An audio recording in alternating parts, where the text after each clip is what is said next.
हम्म, अच्छा जी, स्लाइड सबको विजिबल है? Yes ma'am. ये लेक्चर हमने पहले भी किया हुआ है, तो मैं सिर्फ इस लेक्चर को गो थ्रू करना चाह रही हूँ ताकि आपका एग्जाम में ये पार्ट है उसका, तो जस्ट एक दफा उसको गो थ्रू कर लेते हैं।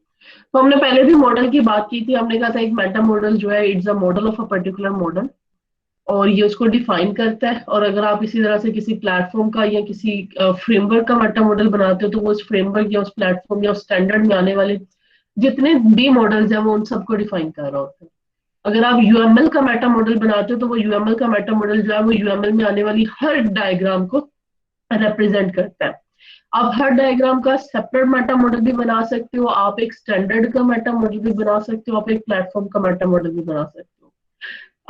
रूल सेम रहेगा कि आपका जो मेटा मॉडल है वो आपको जिस भी चीज का आप डायग्राम का बना रहे हो, प्लेटफॉर्म का बना रहे हो, स्टैंडर्ड का बना रहे हो, फ्रेमवर्क का बना रहे हो, वट एवर जिसका भी बना रहे हो, वो उसकी तमाम तर प्रॉपर्टीज को, रिलेशनशिप्स को वो रिप्रेजेंट करता हो, किसी ना किसी तरह से वो उनको हैंडल करता हो। तो एक वेल डिफाइंड लैंग्वेज जो है जी, वो एक लैंग्वेज है जिसमें सिंटैक्स होता है और सेमेंटिक्स होता है। ये हमने लास्ट टाइम भी दो चीजें ड्यूरिंग लेक्चर भी देखी थी। तो हर लैंग्वेज में सिंटैक्स और सेमेंटिक्स दो चीजें होती हैं, इनको मिला के जो है वो आपकी एक लैंग्वेज जो है वो बनती है। और बस वेल डिफाइंड लैंग्वेज में आपके पास बैकस नॉर फॉर्म एक लैंग्वेज है। अगर आप में से किसी ने एनएलपी की हो, तो उसमें उन्होंने बैकस नॉर फॉर्म की एक बीएनएफ की एक लैंग्वेज है, उसको उन्होंने देखा होगा, उसके कुछ रूल्स होते हैं।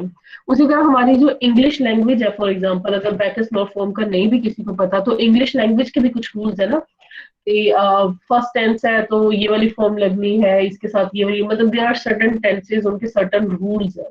अब ये जो रूल्स है ना, ये हमारी लैंग्वेज के सेमेंटिक्स है।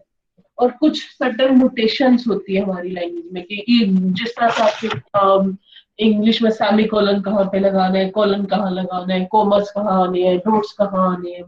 दीज आर सर्टेन नोटेशंस के एक डॉट बताता है कि यहाँ पे आपका जो एक सेंटेंस है वो एंड हो गया है, सेमी कोलन मीन्स के अभी कंटिन्यूड है और समथिंग लाइक दैट। तो इस तरह से हमारी हर जो लैंग्वेज है, चाहे वो एक प्रोग्रामिंग लैंग्वेज है या वो एक ड्राइंग लैंग्वेज है या वो एक ग्राफिकल लैंग्वेज है, उसके कुछ ना कुछ सिमेंटिक्स होते हैं और उसके कुछ ना कुछ सिंटैक्स होते हैं। नॉर्मली हमारी जितनी भी मॉडलिंग लैंग्वेजेस है वो सारी की सारी जो है वो ग्राफिकल लैंग्वेजेस है, उनके ग्राफिकल सिंटैक्सेस है, मतलब उनमें शेप्स है। एक क्लास है तो उसको इस तरह की रेक्टेंगल में शो करना है, एक्सेट्रा। जिस तरह आपके पास फ्लो चार्ट की नोटेशंस होती है कि सर्कल है तो ये स्टार्ट है, और रेक्टेंगल है तो इनपुट्स आउटपुट्स है, और मतलब इस तरह से डायमंड बना दिया तो कंडीशन है। तो ये सारे के सारे क्या है, ये आपके लैंग्वेज के नोटेशंस हैं। तो इनसे मिलकर जो है वो आपकी एक पर्टिकुलर लैंग्वेज डिजाइन होती है। हमारे पास जो मेटा मॉडल है is a model of a modelling language, या it's a model of a model. It defines structure, semantics and constants for a family of models. Constants जो है ये डिफरेंट तरह से डिफाइन हो सकते हैं। ये ओसीएल में, ऑब्जेक्ट कॉन्स्टेंट लैंग्वेज में जाके डिफाइन हो सकते हैं। ओसीएल पे हम कंप्लीट लेक्चर्स करेंगे, ये मिड टू का पार्ट होगा हमारी। फिलहाल आपको सिर्फ इतना बताना चाहिए कि एक लैंग्वेज जो है उसमें सिंटैक्स होता है, मतलब उसकी सर्टेन नोटेशंस है, उसके सिमेंटिक्स है, उसके सर्टेन रूल्स है, उसके कॉन्स्टेंट्स है, उसके सर्टेन कंडीशंस हैं, जिनको एक लैंग्वेज फॉलो करते हुए एक कंप्लीट लैंग्वेज आपको देती है।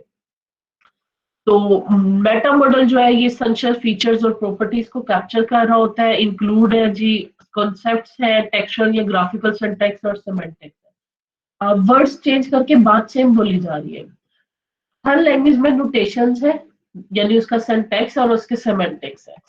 आपके जो मेटा मॉडलिंग का बेनिफिट है वो ये है कि आपके पास जो एक पर्टिकुलर मॉडल है या जो एक लैंग्वेज है वो एक रीडेबल फॉर्मेट में आ जाती है, आपके पास उसका एक यूनिफाइड वे आ जाता है। और बिकॉज वो एक ऐसे फॉर्मेट में आ जाती है कि जो कि अंडरस्टैंडेबल है या रीडेबल है या वट एवर, उसकी एक से दूसरी लैंग्वेज में ट्रांसफॉर्मेशन भी आपके पास ईजी हो जाती है। अगर आप में से किसी ने इस तरह के प्लेटफॉर्म देखे हो जो कि सी हैश से जावा का कोड डेवलप कर देते हैं, आप उनको सी हैश का कोड दें वो जावा का कोड डिजाइन कर देते हैं, या जावा का कोड दें वो सी हैश का कोड डिजाइन कर देते हैं, या मैटलैब के कोड से वो सी प्लस प्लस का कोड जनरेट कर देते हैं, तो वो किस तरह से जनरेशन हो रही होती है, वो इनके बैक पे ये मेटा मॉडल्स डिजाइन हुए होते हैं। उनके पास सी प्लस प्लस का मेटा मॉडल होता है, जावा का मेटा मॉडल होता है, और उनकी एक ट्रांसफॉर्मेशन होती है। तो उसी ट्रांसफॉर्मेशन इन मेटा मॉडल्स को यूज करते हुए एक लैंग्वेज से दूसरी लैंग्वेज में जो है वो कोड्स कन्वर्ट हो रहे होते हैं, या आपकी क्लास डायग्राम से जो कोड्स जनरेट हो रहे होते हैं वो भी आपके इन्हीं मेटा मॉडल्स की बेस पे ही जनरेट हो रहे होते हैं। हमारे पास ये मेटा मॉडल की वही डेफिनेशन है जो हम बहुत पहले से स्टडी करते आ रहे हैं, और ये सारी वही बात है जो एक्सएमएल मेटा डाटा इंटरचेंज की हमने लास्ट टाइम भी की थी। वी सेड कि एक मेटा मॉडल जो है जब आप उसको एक इटसेल्फ उसको भी आप एक लैंग्वेज में लिख सकते हो, और वो लैंग्वेज कौन सी है, वो एक्सएमआई लैंग्वेज है, जिसको आप in other words XML Meta data interchange भी कहते हो। इसमें अगर आप लिख लेते हो एक मेटा मॉडल को, अगर आप लास्ट लेक्चर की स्लाइड्स में जाओ तो उसमें लिख के भी दिखाया हुआ है, जिसमें वो स्टेट्स बताई हुई है और फिर उनके स्टेट्स की ट्रांजिशंस और एक्सेट्रा। एक स्टेट मशीन को एक्सएमआई फॉर्मेट में जो है ना वो लिखा हुआ है। तो अगर आपके पास इस फॉर्मेट में एक मेटा मॉडल आ जाता है तो वो रीडेबल हो जाता है। वो रीडेबल किसके लिए रीडेबल हो जाता है, वो बाय कंप्यूटर रीडेबल हो जाता है, आप किसी भी मशीन में उसको रीड करवा सकते हैं। हमारे पास ये डायग्राम हमने क्लास में भी की थी कि एक मॉडल जो है वो किसी न किसी लैंग्वेज में लिखा होता है।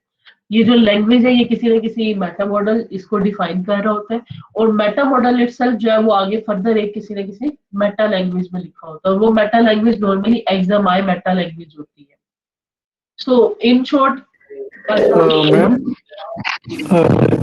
मैम ये पेपर में मेटा मॉडल से मेटा लैंग्वेज भी आ सकता है क्वेश्चन?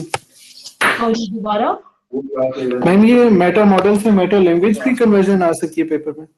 नहीं बच्चे, आपको अगर आएगी तो सिर्फ मॉडल से मेटा मॉडल की आएगी, लैंग्वेज पे नहीं जाएगी। मॉडल से मेटा मॉडल जो हमने की है क्लास में, जैसा हमने क्लास में क्लास डायग्राम का मेटा मॉडल बनाया था, तो मे भी मैं आपसे पेपर में कहूँ कि डोमेन मॉडल का मेटा मॉडल बनाए। क्लियर?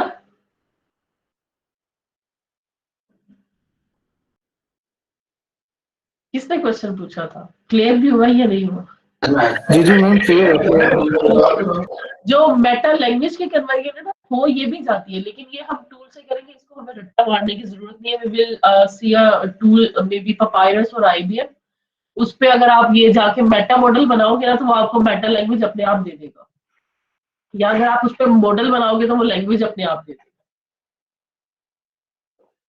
ठीक है, तो हम ये इनर लैंग्वेज पे नहीं, हम मॉडल की बात करेंगे। बट वंस अगेन अगर मैं आपको एक मॉडल देती हूँ, graphical model of domain model, let's say आपको मैं एक देती हूँ, तो इट्स अंडरस्टूड कि वो डोमेन मॉडल किसी ना किसी लैंग्वेज को रिप्रेजेंट कर रहा है। ठीक है, तो आपने सिर्फ उस ग्राफिकल रिप्रेजेंटेशन को देखते हुए, इस मॉडल को देखते हुए ये मेटा मॉडल आपने डिजाइन कर। अच्छा जी, ये वाली डायग्राम भी हमने क्लास में लास्ट लेक्चर में जब हमारी फिजिकल क्लासेस थी तब हमने देखी थी कि एक मॉडल है वो लैंग्वेज में रिटर्न होता है, और एक लैंग्वेज जो है वो फर्दर किसी प्रॉपर मेटा लैंग्वेज में रिटर्न होती है। ये फॉर एग्जांपल मैं इसकी बात कर रही हूँ जी कि ये हमारे पास ऑब्जेक्ट लेवल का एक मॉडल था, इसका हमने मॉडल बनाया क्लास, और क्लास का हमने मेटा मॉडल बनाया इस तरह, और इस मेटा मॉडल का मेटा मेटा मॉडल बनकर जो एमओएफ लेवल का मेटा मॉडल था वो ये बना। ये इनकम्प्लीट मेटा मॉडल है, ये कंप्लीट क्लास डायग्राम का मॉडल नहीं है। ये देखिए आप सिर्फ और सिर्फ क्लास है ना एक, तो ये यहाँ पे मेटा मॉडल में जाके सिर्फ उसकी क्लास दे रहा है, ये इनकम्प्लीट मेटा मॉडल। आपको कंप्लीट मेटा मॉडल भी मिल जाएगा अगर आप ऑनलाइन, आप में से कोई इंटरेस्टेड हो वो देखना चाहे, क्लास डायग्राम का कंप्लीट मेटा मॉडल भी आपको ऑनलाइन मिल जाएगा। तो अगर आपको एग्जाम में आता है तो आपको एग्जाम में M1 और M2 लेवल पे आएगा, बस आपको M1 लेवल का मॉडल खुद से दिया जाएगा और आपसे कहा जाएगा कि आप M2 लेवल का मॉडल जनरेट करें, या आपके ऊट के कॉन्सेप्ट्स वगैरह को भी हो सकता है टेस्ट किया जाए, मतलब आपको मॉडल ना दिया जाए, आपको सिर्फ मॉडल का नाम बता दिया जाए कि डोमेन मॉडल है और अब आप उसका मेटा मॉडल जनरेट करो। तो you have to come up with कि डोमेन मॉडल में ये चीजें होती हैं और मेटा मॉडल में ये होना चाहिए। मैम एक एग्जांपल करवा दे मैम, कोई भी एग्जांपल करवा दे। ये एग्जांपल ही आपके सामने क्लास डायग्राम, आपने जो भी मॉडल आपके पास आएगा, फॉर एग्जांपल एक क्लास डायग्राम में क्या होता है, अगर मैं लो लेवल पे रहती हूँ, उसमें क्लासेस होती है, उसमें एट्रीब्यूट्स होते हैं, उसमें कोई एसोसिएशंस होती है, right? Association in other words relationship होता है, ये तीन चीजें होती है क्लास डायग्राम में। एट्रीब्यूट्स के साथ आप कह लीजिए वो मे बी फंक्शंस भी होते हैं, वैसे उनको भी हम एट्रीब्यूट कंसीडर कर लेते हैं, लेकिन चले फंक्शंस भी होते हैं, ये चार चीजें होती हैं। अब ये 4 चीजें ऊपर जाके मेटा मॉडल में बना देंगे और आप कहेंगे कि हर जो क्लास है उसका एक क्लास के मल्टीपल एट्रीब्यूट्स हैं, एक क्लास के मल्टीपल रिलेशंस हो सकते हैं। रिलेशन फर्दर कौन कौन से टाइप के हो सकते हैं क्लास में? एसोसिएशन हो सकती है, एग्रीगेशन हो सकती है, रियलाइजेशन हो सकती है, स्पेशलाइजेशन हो सकती है, जनरलाइजेशन हो सकती है। तो वो आप उसकी नीचे से उसकी सब टाइप्स निकाल देंगे जो रिलेशनशिप्स है। करते करते जब आप आहिस्ता से सब कॉन्सेप्ट्स को हैंडल करना शुरू कर दोगे तो आहिस्ता आहिस्ता आपका मेटा मॉडल अपने आप जो है वो कंप्लीट जनरेट हो जाएगा। जिस तरह इस पर्टिकुलर मेटा मॉडल में इसने सिर्फ और सिर्फ क्लास और एग्रीगेशन, क्योंकि यहाँ पे एग्रीगेशन का रिलेशनशिप तो इसमें सिर्फ एग्रीगेशन का रिलेशनशिप है, and he said this is a meta model. Of course यहाँ पे इसको एक और इसकी लिंक बनेगा कि ये एक क्लास जो है वो मल्टीपल एग्रीगेशंस कंटेन कर सकती है, 0 या मल्टीपल। तो उसका एक इसके साथ लिंक बन जाएगा और करते करते आपके पास एक कंप्लीट मेटा मॉडल आ जाएगा। कुछ इस तरह से अगर ये आप देखें तो ये भी एक क्लास डायग्राम ही का मेटा मॉडल है। इसमें देखिए उसने क्लास बनाई और एट्रीब्यूट बनाया हुआ है। यहाँ पे अगर हम इस मेटा मॉडल को कंप्लीट करना चाहें तो यहाँ पे इस क्लास से इस एट्रीब्यूट तक एक एसोसिएशन आनी चाहिए जो ये स्टेट करे कि एक क्लास में 0 या मैनी एट्रीब्यूट्स हो सकते हैं, 0 to many कार्डिनैलिटीज उसकी शो की जाए। और एट्रीब्यूट भी तो फिर दो तरह के होते हैं ना एक क्लास डायग्राम में। एक होते हैं यूजर डिफाइंड एट्रीब्यूट्स, मतलब जो दूसरी क्लासेस से प्रिमिटिव और non primitive in other words. तो यहाँ पे इसके नीचे इसके दो सब टाइप्स बन जाएंगी, primitive and non primitive type of attributes. Is it clear? समझ लगी? Any confusion?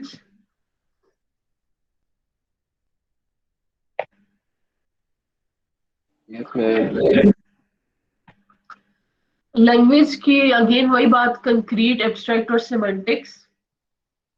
कंक्रीट सिंटैक्स वही हो गया जी, जो उसकी नोटेशंस है कि कौन सी वाली शेप किस चीज को रिप्रेजेंट करती है और कौन सी शेप किस चीज को रिप्रेजेंट करती है, it's concrete syntax. In programming languages ये कंक्रीट सिंटैक्स जो होता है ये टेक्सचुअल होता है, और इन मॉडलिंग लैंग्वेजेस ये विजुअल होता है, मतलब शेप्स होती है। Abstract syntax जो है जी, abstract syntax of a language describe the vocabulary of concepts provided by the language and how they may be combined to create the particular models। Ji Waqar. Ma'am मैंने पूछना था कि मैम जब ये हमें गिवन होगा कि जैसे फर्ज किया हमारे पास जो सबसे लोअर वाले पे जो है वो फर्ज किया एक डोमेन मॉडल का है, तो हमें बताया जाएगा कि हमने डोमेन मॉडल से क्लास डायग्राम के मेटा मॉडल्स में कन्वर्ट करना है। बच्चे डोमेन से क्लास डायग्राम तो नहीं कहा जाएगा, डोमेन मॉडल से उसका मेटा मॉडल कहा जा सकता है। मैम वो जो भी लास्ट वाली जो भी आपने एक एग्जांपल वो ऑब्जेक्ट डायग्राम से गया था, this was object diagram. Object diagram से आप क्लास डायग्राम पे मूव कर सकते हो। Class diagram is basically the meta model of object diagram. Object diagram is the instance of class diagram, ये मैंने आपको लेक्चर में भी बताया था। Okay ma'am. जो वंस अगेन वकार, जो क्लास डायग्राम है ना, it's actually a meta model of object diagram. Okay ma'am. हर जो मॉडल है वो अपने मेटा मॉडल की एक इंस्टेंस होता है। तो जब आप एक क्लास की एक इंस्टेंस बनाते हो तो वो इंस्टेंस को क्या कहते हो आप? ऑब्जेक्ट कहते हो ना। Yes ma'am. एक क्लास की इंस्टेंस बनती है तो आप उसको ऑब्जेक्ट कहते हो। इसी तरह से हर जो मॉडल है ना वो अपने मेटा मॉडल की इंस्टेंस होता है। वो अपने मेटा मॉडल में जो कुछ उसके मेटा मॉडल की जो भी मेटा मॉडल की प्रॉपर्टीज वो डिफाइन करे ना मेटा मॉडल, वो मॉडल कंटेन करेगा। फॉर एग्जाम्पल अगर इसमें ये क्लास डायग्राम है और इसका ये मेटा मॉडल है, तो ये मेटा मॉडल कह रहा है कि यहाँ पे क्लास है और एट्रीब्यूट्स है। तो इसका मतलब जब जब मैं इस मॉडल की एक इंस्टेंस जनरेट करूंगी तो उस इंस्टेंस में मेरे पास क्लासेस होंगी और उनके कुछ एट्रीब्यूट्स होंगे। Is that clear? Does that make sense? Yes ma'am. ठीक है, तो अगर आपसे कहा जाता है ना डोमेन मॉडल का मेटा मॉडल जनरेट करें, जी ठीक है, तो कुछ हद तक वो भी ऐसा ही होगा, क्योंकि डोमेन मॉडल और क्लास डायग्राम में ज्यादा डिफरेंस नहीं है। डिफरेंस सिर्फ यहाँ पे आता है कि क्लास डायग्राम में फंक्शंस होते हैं, डोमेन मॉडल में फंक्शंस नहीं होते। क्लास डायग्राम में सॉफ्टवेयर क्लासेस होती है और डोमेन मॉडल में आपकी सारी की सारी कंसेप्चुअल क्लासेस होती है एंड एवरीथिंग। रियल वर्ल्ड और सब कुछ मिक्स हुआ होता है। तो उसमें डिफरेंस जरूर आएगा, लेकिन बाकी और किसी चीज में डिफरेंस नहीं आएगा। तो बहुत क्लोजली रिलेटेड इनके मेटा मॉडल्स बने। Okay ma'am. अगर आप में से कोई इंटरेस्टेड हो कंप्लीट मेटा मॉडल देखने पे, तो जो यूएमएल का डॉक्यूमेंट है उसमें हमेशा जो है वो क्लास डायग्राम, डोमेन मॉडल, इन तमाम चीजों के कंप्लीट मेटा मॉडल्स गिवन होते हैं। आप वहां से भी देख सकते हैं, ऑनलाइन भी आई गेस आपको इनका कंप्लीट मेटा मॉडल मिल जाएगा। अच्छा, सिमेंटिक्स आ जाते हैं जी। सिमेंटिक्स में अगेन रूल्स होते हैं जी लैंग्वेज के सर्टन। अब ये डिफरेंट तरह के रूल्स हो सकते हैं। फॉर एग्जांपल आपकी जो कार्डिनैलिटीज है, जो आप एक डायग्राम में, आप एक क्लास डायग्राम में कार्डिनैलिटीज मेंशन करते हैं, तो वो कार्डिनैलिटी भी एक रूल ही है। उसको इंश्योर कैसे करना है, उसको इंश्योर आप करते हो कि इन रूल्स को आप किसी सर्टन फॉर्मेट में लेकर आते हो, मतलब या तो ओसीएल या किसी इस तरह की किसी ना किसी लैंग्वेज में रूल्स को इंटरप्रेट करते हो, और फिर आपका जो मॉडल जब जब चलेगा वो उन रूल्स को इंश्योर करता है। द मेटा मॉडलिंग प्रोसेस वही है जी, एब्स्ट्रैक्ट सिंटैक्स बताना है, रूल्स बताने हैं आपने, कंक्रीट सिंटैक्स क्या है, सिमेंटिक क्या है, और फिर आपने mapping to the other languages एक ऑप्शन है, लेकिन ये ऑप्शनल फेज है, ये भी हम इस पर बात नहीं करेंगे। मैपिंग टू अदर लैंग्वेजेस का मतलब ये है कि अगर मैं आपको एक मेटा मॉडल देती हूँ और मैं आपको कहती हूँ कि इस पर्टिकुलर मेटा मॉडल को इस मॉडल में चेंज कर दो।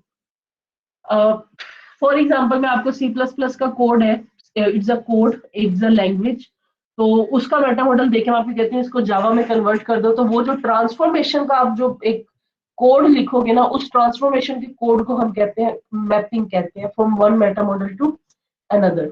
लेकिन ये फिलहाल हम ना हमारे मिड का पार्ट है और ना ही ये फिलहाल हम इस पे बात करेंगे, इसको भी मिड टू में लेके जाएंगे।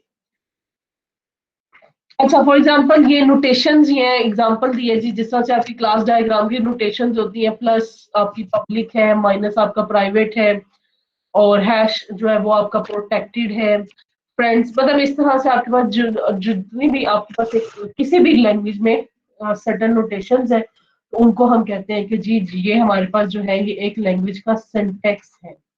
इसी तरह से हमारे पास जो सिमेंटिक है वो उसके रूल्स आ जाते हैं, जिस तरह आप एक फंक्शन के करस्पॉन्डिंग ऑपरेशनल कॉन्ट्रैक्ट लिखते हो, तो उस ऑपरेशनल कॉन्ट्रैक्ट में आप pre and post conditions mention करते हो, तो वो प्री एंड पोस्ट कंडीशंस उस लैंग्वेज के बेसिकली सिमेंटिक होती है, जो आप बता रहे होते हो कि ये कंडीशन होगी तो ये फंक्शन चलेगा, और जब ये फंक्शन एग्जीक्यूशन खत्म करेगा तो ये कंडीशन होनी चाहिए, ये चीज मेट हुई होनी चाहिए, तो वही उसके सिमेंटिक्स होते हैं। For the sake of your mid exam आपको सिंटैक्स सिमेंटिक में डिफरेंस पता होना चाहिए कि how do we actually define a particular syntax and semantic of a particular language. आपको ये पता होना चाहिए, वन सेकंड आपको ये पता होना चाहिए कि एक सिस्टम को मॉडल कैसे करना है, मतलब उसकी स्टेट मशीन कैसे बनानी है, या एक सिस्टम की क्लास डायग्राम कैसे बनानी है, या एक सिस्टम के करस्पॉन्डिंग उसकी यूज, मतलब जो सा भी आपको मॉडल कहा जाए उस मॉडल को ड्रॉ कैसे करना है। तो मोस्ट प्रोबेबली स्टेट मशीन हमने यूज किया तो आपको स्टेट मशीन बनाने का कहा जाएगा। थर्ड वन आपको ये पता होना चाहिए कि एक डायग्राम या एक मॉडल आपको दिया जाए और उसका आपको कहा जाए कि मेटा मॉडल बनाए, तो आप कैसे बनाएंगे। Any questions class?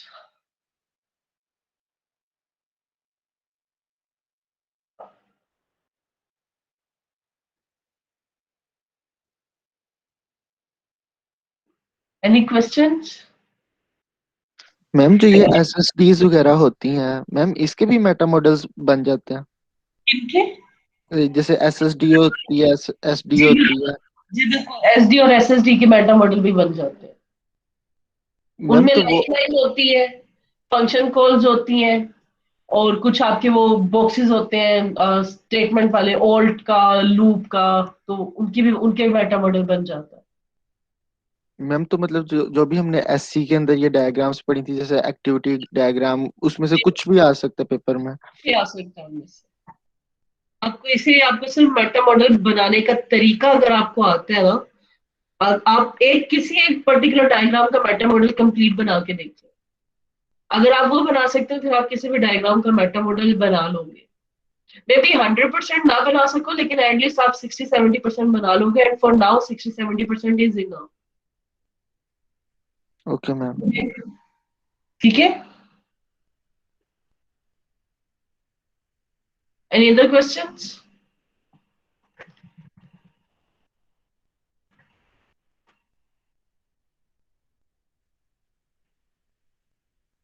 आपकी अभी मिड से पहले एक और क्लास होनी है ना नेक्स्ट वेडनेसडे को? Yes ma'am. चलिए, आई विल ट्राई कि मैं वेडनेसडे को आपको किसी एक डायग्राम का कंप्लीट मेटा मॉडल दिखा दूं। Yes ma'am. ठीक है, any other questions class? Ma'am ma'am वो 2 क्वेश्चंस रिपीट कर दें जो आपने बोले थे एग्जाम्स में आ जाएंगे। अच्छा, एक मेटा मॉडल का आएगा और एक सिस्टम की मॉडलिंग का आएगा। 2 क्वेश्चंस होंगे, one from the meta model. अब जो मेटा मॉडल वाला है उसमें मैं आपको सिंटैक्स सेमेंटिक लिखने का भी कह सकती हूँ और मेटा मॉडल बनाने का भी कह सकती हूँ, और दूसरा आपका सिस्टम मॉडल का, जिसमें आपने कंप्लीट सिस्टम को मॉडल करना है, जिसका आपने टेक होम में किया था।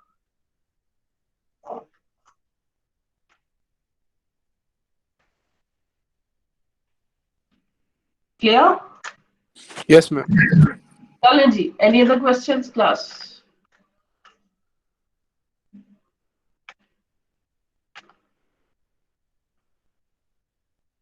ओके जी, अगर कोई क्वेश्चन नहीं है then have a good day. Wednesday को मिलते हैं। होपफुली वेडनेसडे को मैं आपको कोई एक कंप्लीट मेटा मॉडल की आई विल ट्राई कि कोई एक एग्जांपल मैं आपको दिखा सकूं। ठीक है जी, कोई एग्जांपल? मैम अटेंडेंस होगी। अटेंडेंस होगी। अब जिनकी रह गई है वो मुझे ईमेल ड्रॉप कर दें। Okay ma'am. मैम कोई एग्जांपल की आप लिंक बता सकती हैं कि जहाँ से हम प्रैक्टिस वगैरह कर सके? महक, प्रैक्टिस के लिए कोई लिंक बता दूं? प्रैक्टिस के लिए आई विल से आप use case diagram, activity diagram, system sequence in सब के मेटा मॉडल्स बना के देखिए। Okay, thank you ma'am. है? और अगर आप चाहते हैं कि उनको आप ये देख लें कि आप ठीक बना रही है कि नहीं, तो ड्रॉप मी एन ईमेल, बनाने के बाद पिक्चर ले मुझे ईमेल कर दें। Done ma'am, thank you. Okay बच्चों, ठीक है class, thank you so much, Allah Hafiz.